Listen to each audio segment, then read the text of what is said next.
सभी बच्चों को नमो नमः। आज हम कक्षा छठी संस्कृत का चतुर्थ पाठ संख्या बोध पढ़ेंगे।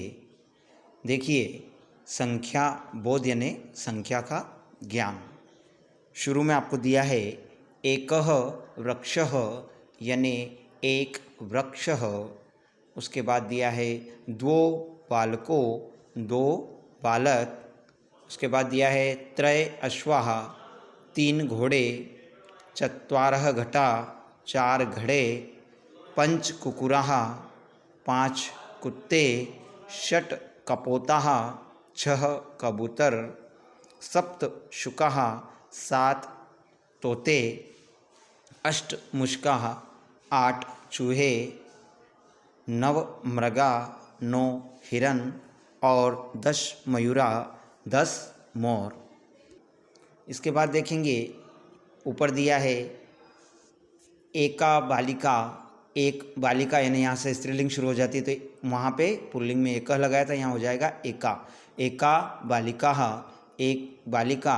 फिर स्त्रीलिंग में दो के लिए द्वे बालिके दो बालिका या लड़कियाँ। इसके बाद तिस्त्र मालाः तीन मालाएँ, चतस्त्र अजाः चार बकरियाँ, पंच चतस्त्र के बाद जो है पंच चटकाः पाँच चिड़ियाँ, षट घटिका छह घड़ियाँ, सप्त मक्षिका सात मक्खियाँ, अष्ट छुरिका आठ छुरियाँ, नव पीपलिका नौ चींटियाँ और 10 बालिकाः 10 लड़कियाँ या बालिका। अब अगला देखेंगे। अगला पेज नपुंसकलिंग सकलिंग पे आधारित है।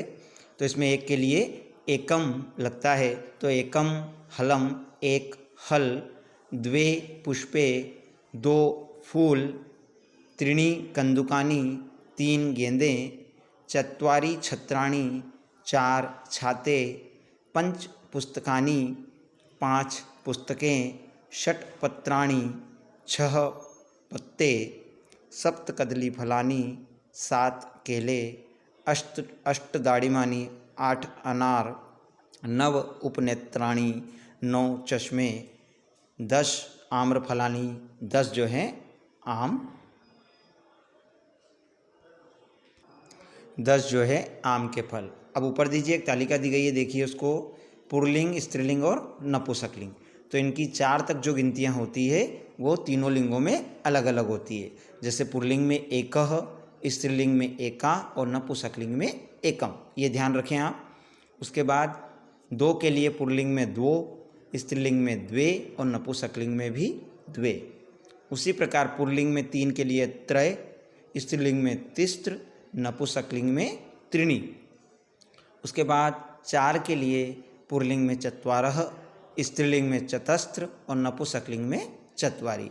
और पंच, पंच और पंच मतलब 5 से लेकर आगे तक की गिनतियाँ सभी में तीनों लिंगों में समान होती है।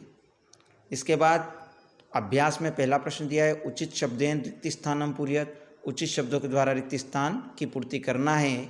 एकम रिक्त स्थान अस्ति तो इसमें आ जाएगा एकम, ये नपुंसकलिंग के लिए लगता है तो यहाँ पे बालक बालिका नहीं आएगा, क्या आएगा?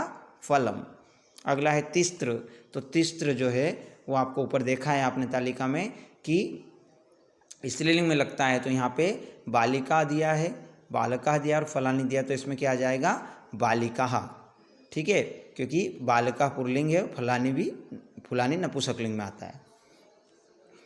अगला है सप्त संति। तो सप्त में गज एक है, अजा एक बकरी के लिए लगता है अजा, है ना। तो बहुवचन में अश्वा है तो अश्वा आ जाएगा यहाँ पे। तो संति बहुवचन में लगता है, 7 घोड़े हैं।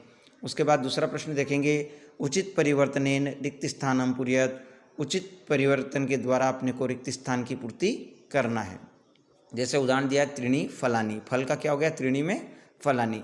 इसी प्रकार द्वे, तो द्वे का लता द्विवचन में लते हो जाएगा तो द्वे लते। अगला दिया है दूसरे नंबर का तिस्त्र। तो तिस्त्र बहुवचन है और वो स्त्रीलिंग में है तो बाला का बालाह विसर्ग लग जाएगा। तिस्त्र बालाह 3 बालिकाएं। उसी प्रकार अगला है द्वो और छात्र दिया है आगे कोष्टक में, तो दो द्विवचन में पुल्लिंग में हो जाएगा छात्र का छात्रो, द्वो छात्रो, ठीक है, यानी 2 छात्र। उसके बाद फिर अगला दिया है चत्वारी, तो ग्रह का क्या हो जाएगा बहुवचन नपुंसकलिंग में ग्रहाणी, तो चत्वारी ग्रहाणी 4 घर। फिर अगला दिया है षट, तो षट में बालक का क्या हो जाएगा बहुवचन में बालकहा 6 बालक। सप्त नृप का क्या हो जाएगा नृपहा 7 नृप, यानी राजा होता है नृपहा, है ना। अगला दिया है नव और आगे दिया है अजा, तो स्त्रीलिंग 9 के लिए अजाह, बहुवचन में विसर्ग लग जाएगा अजाह हो जाएगा, नव अजाह 9 बकरियां।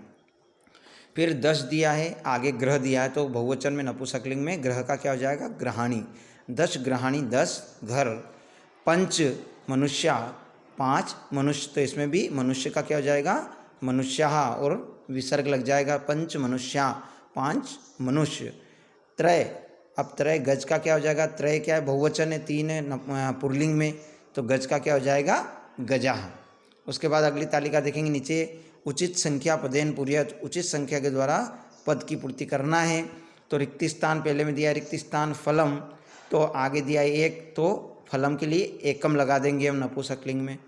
फिर दूसरा दिया है जनाह और दिया है 7, तो यहाँ पे हम लिख देंगे सप्तह जना 7 व्यक्ति लोग, है ना। जन यानी व्यक्ति होता है और जना यानी वो बहुवचन में लग जाता है। अगला है लते, अब लते के आगे क्या दिया है 2, तो ये द्विवचन है तो द्वे हो जाएगा द्वे लते।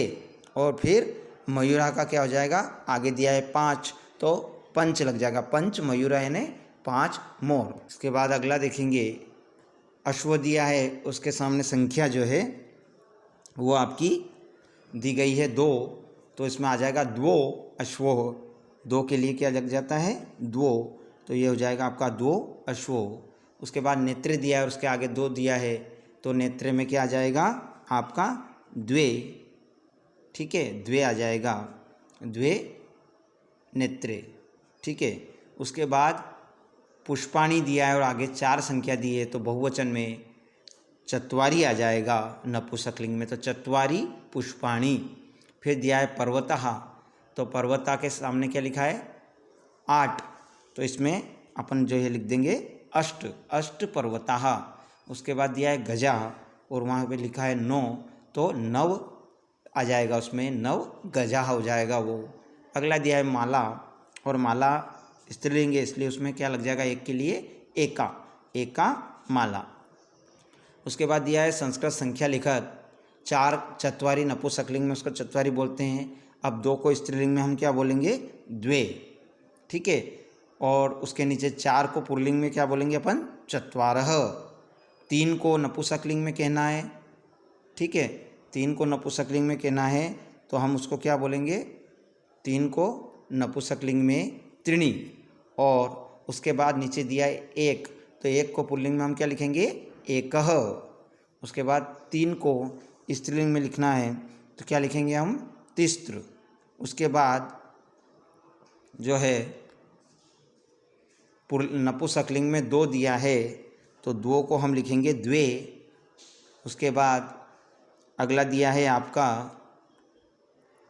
2 को नपुंसकलिंग में द्वे लिख दिया, फिर पुल्लिंग में 2 के लिए द्वो और उसके नीचे नपुंसकलिंग लिखा है आगे और 1 लिखा है तो उसको क्या लिखेंगे हम एकम।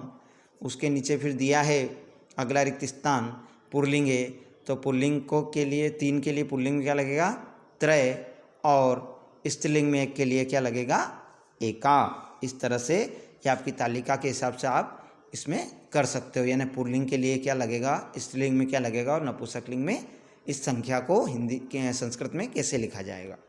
अगला है 5वां गणना कृत्वा संख्या लिखत, गणना करके संख्या लिखनी है। तो हमें शुरू में पुस्तकें दी गई है, तो पुस्तकें जो है नपुंसकलिंग में इसलिए वहाँ पे आपका जो चौकोर ब्रैकेट बना हुआ है उसमें द्वे आएगा और बालिकाओं में तिस्त्र आएगा, 3 बालिकाओं के लिए क्या आएगा तिस्त्र। और जहाँ आम बने हुए हैं उस ब्रैकेट में क्योंकि आम नपुंसकलिंग में आते हैं इसलिए 3 के लिए त्रिणी आएगा। उसके बाद जो गेंदे बने हुए हैं वो 6 हैं, तो 6 गेंदों के लिए आप जो है उसमें षट आएगा, ठीक है। फिर देखिए ऊपर पेन दिए हैं पेन में 10 है तो उसमें आ जाएगा आपका 10। उसके बाद फूल जो हैं साइड में फूल बने हुए हैं वहाँ पे ब्रैकेट में भी वो 10 हैं तो 10 आ जाएगा।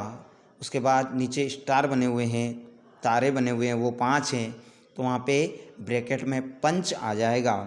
उसके बाद पेड़ बने हुए हैं तो पेड़ आपके 8 हैं तो अष्ट आ जाएगा। उसके बाद मोर दिए हैं 4 तो वहाँ पे मोर जो है पुल्लिंग के अंतर्गत आता है तो चत्वारः आ जाएगा। और फिर जो पक्षी दिए हैं वो आपके 9 हैं तो उस ब्रैकेट में आपको 9 लिखना है। इस तरह ये आपका संख्या बोध वाला पार्ट जो है समाप्त होता है। फिर अगले वीडियो में हम अगला पार्ट जो है आपका उसमें पढ़ाएंगे। ठीक है, धन्यवाद।